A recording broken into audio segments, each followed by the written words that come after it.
Aikah, the Queen's general. In the heart of a magical land called Luo, where the sun always seemed to shine a little brighter, lived a girl named Aikah.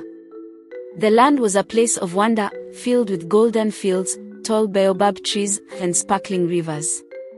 The buildings were marvels of African design, blending tradition with modern beauty. It was a land so rich and fertile that stories of its wealth spread far and wide. Aikah, with her dark skin and bright eyes, was known to be clever but also a bit lazy. She would rather dream up new inventions than work hard. But she had a secret weapon, her best friend, Queen Adila. Adila was the same age as Aikah, 12 years old, and though she was destined to rule, she was never without Aikah by her side. The two girls, their hair always tied in neat buns, spent their days exploring the fields, laughing, and imagining the great future they would build together. But their joyful world was shattered one day.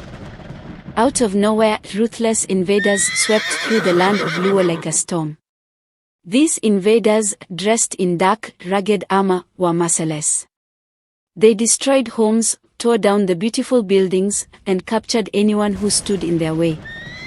The skies over Luo, once so blue and clear, grew dark with smoke. Aikah and Adila, now 13, hid together, their hearts pounding with fear as they watched their beloved land fall apart. The invaders were not just after wealth, they sought to destroy the very spirit of Luo. They captured Queen Adila and Aikah's parents, who were both brave soldiers, and imprisoned them. The once vibrant fields turned to dust, and the grand buildings crumbled into ruins. The people of Luo, who had once lived in peace and prosperity, were either taken as prisoners or forced into hiding. For 5 long years, Aikah watched her land wither under the rule of the invaders.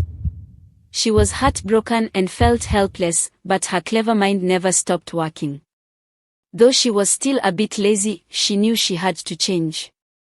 She remembered the stories her grandmother, a retired general, used to tell her, stories of courage, strategy, and strength. Aikah sought out her grandmother in secret, and together, they began to train.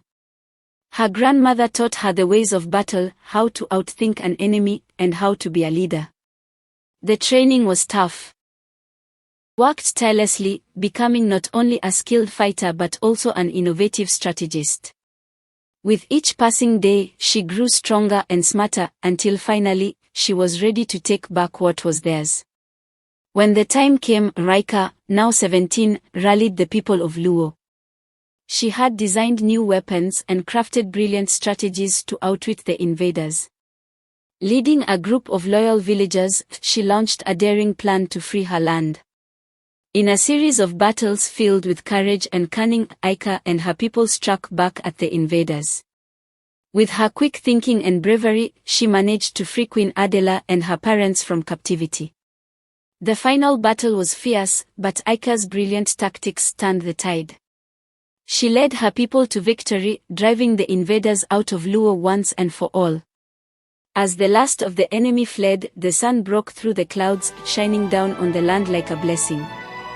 The fields began to bloom again, and the people of Luo, now free, rejoiced.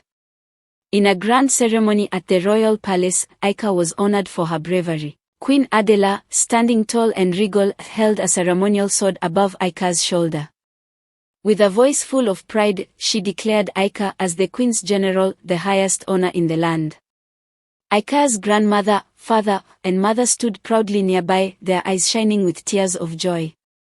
After the ceremony, the celebration spilled out into the palace courtyard, where flowers bloomed and fountains flowed once more. The people danced and sang, celebrating not only Aikah's bravery but the renewal of their land. Aikah stood beside Queen Adila, the two of them looking out at the land they had saved, knowing that together they could face anything.